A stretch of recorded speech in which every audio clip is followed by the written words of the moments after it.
আল্লাহ তাআলা ইরশাদ করেন, মান জাআ বিল হাসানাতি ফালাহু আশরু আমসালিহা। রমজানের 30 রোজা আল্লাহর হুকুমে 29টা হয়েছে।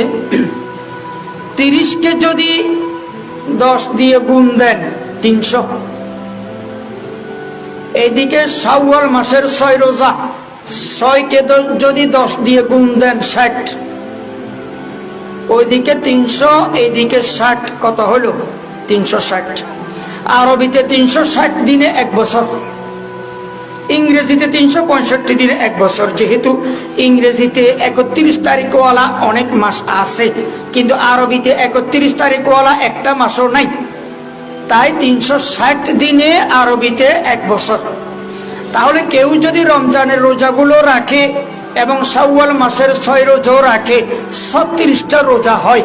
এই 36কে যদি 10 দিয়ে গুণ দেন 360, অর্থাৎ রমজানের রোজা রাখার পরে শাওয়াল মাসের যদি 6 রোজা আপনি রাখেন, আরবিতে পুরো 1 বছর রোজা রাখার সওয়াব আল্লাহ তাআলা আপনার অ্যাকাউন্টে দান করবেন। সুবহানাল্লাহ।